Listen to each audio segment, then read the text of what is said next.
So, in the time between my last video on this whole thing, which was my last video, and now I have seen 7 Best Picture winners, spanning a few decades. I think it's 5 decades.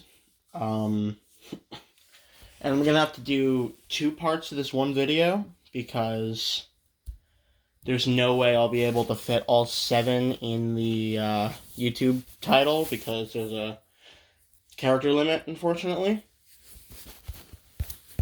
So first we'll talk about It Happened One Night from 1935. This stars, directed by Frank Capra, stars Clark Gable, Claudette Colbert, I guess I say her last name. First film to win the Big Five, being director, actor, actress, screenplay, picture. Um, I think it's a really great first. I mean, I haven't seen the previous nominees before it, except for Old Clark and West in Front. First, like, really romance movie to win, like centered around romance. I thought both Frank Capra and Claudette Colbert were really great together. Their chemistry was fantastic. Why did I say Frank Capra again? I meant Clark Gable. Clark Gable and Claudette Colbert were really good together. Great chemistry, great writing, great direction. I mean, it's Frank Capra. You can't really go wrong with that. Um, it was relatively short, only coming into like an hour 45. Really enjoyable film though. Not much more I could really say about it. I'll give it a good 8 out of 10. Next one was Miss Miniver. It's pronounced Miniver, but I say Miniver because I just remember it that way. So Miss Miniver stars Greer Gerson, Walter Pidge, I think the lead guy's name is, and Tessa Wright, who was in The Best Years of Our Lives, which is a film I really enjoyed. Um, really good performances. I like the so basically the story is that it's set because the film came out in 42.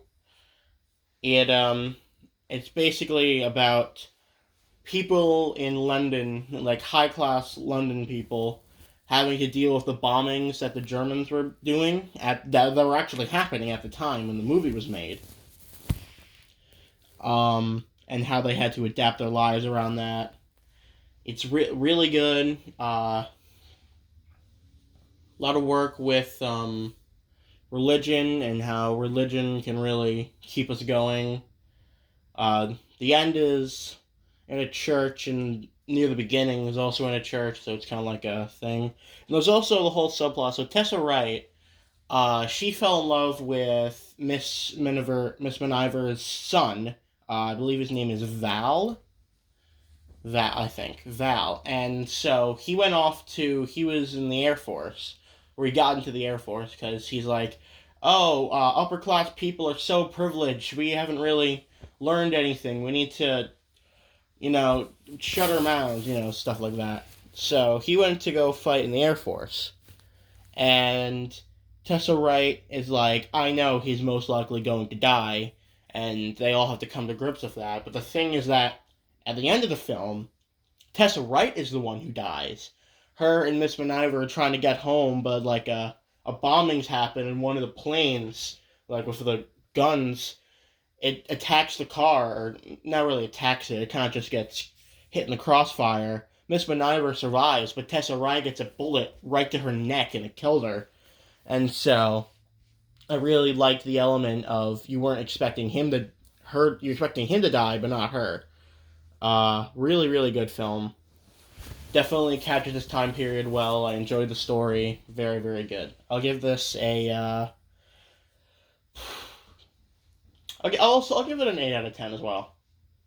Next is Gentleman's Agreement, starring Gregory Peck. I love Gregory Peck's movies. I love his work. I absolutely adored To Kill a Mockingbird. Um, this movie is directed by Eli Kazan, I think is how you say his name. He, for his time, he was a really respected artist, director, actor. He also worked in Broadway. He also directed On the Waterfront and East of Eden and Streetcar Named Desire. So he has quite the filmography. Um, so this movie is about anti-Semitism. I don't know how to say it. I'm very bad at pronouncing that word. Basically, the thing where you have a prejudice against Jewish people, and this movie came out in '47, so this is post World War II, but there was definitely still that thing going on. And so basically, the story is that Gregory Peck, he's a widower. His wife passed away, and just him and his son and his mother. And so he's a very well known journalist and a writer.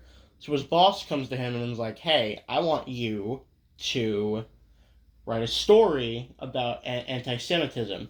There we go, Semitism. And he's like, "All right, cool." But he's trying to figure out, how am I going to do this? What angle am I going to go with? So what he ends up doing is that in his past works, like one time he wrote about coal mining, and he said, and he actually got the job of a coal miner and put himself in their shoes instead of just like interviewing them. He got the real experience.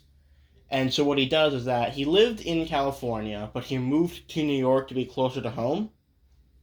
And he decides, hey, nobody knows me, so when it's ever brought up in conversation, I'm going to say I'm Jewish. He's not Jewish, he's Christian, but he say he is. And the film's just based around that, how people react to that. He has a friend in the army who's Jewish, and he comes into the movie later on. He meets this woman who is the niece of his boss, and they fall in love, and they're slated to get married. I think it's implied they do get married, but the end is kind of ambiguous about that. Yeah, very good on all that. Store. I had a point and then I lost it.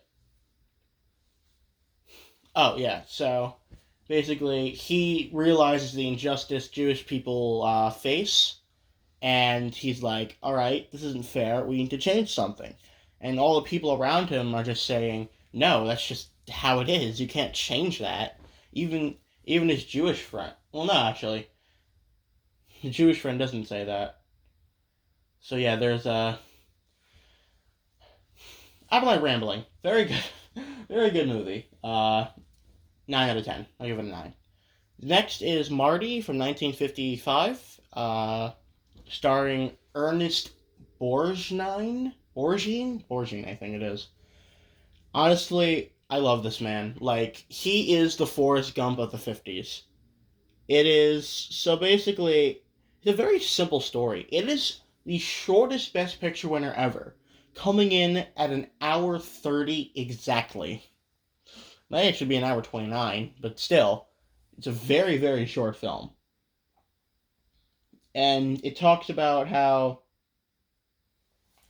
Marty, he's the oldest of all of his brothers and sisters, still hasn't gotten married yet, and it really talks about what men at the time, and even it kind of reflects to now still, what men wanted out of women. They didn't want smarts, they just wanted beauty, and if you weren't beautiful, you weren't going to get, married or have a family or anything.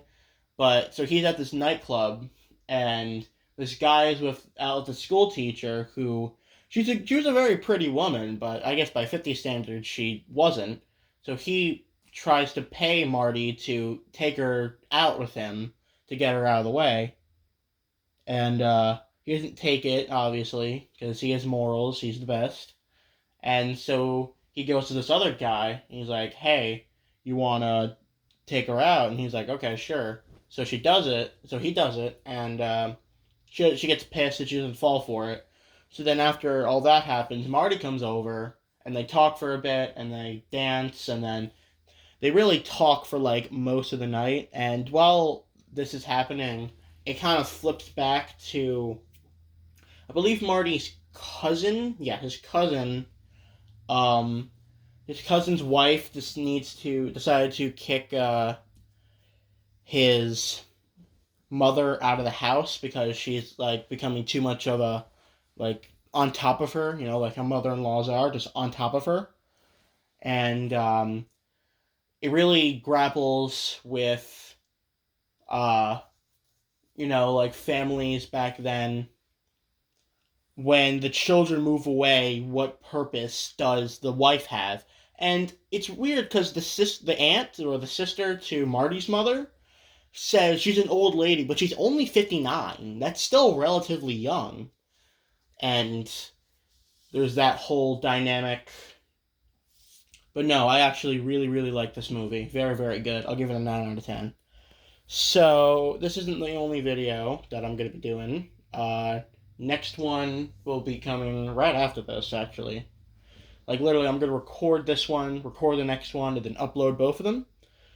So get ready, or I don't know. Okay, bye.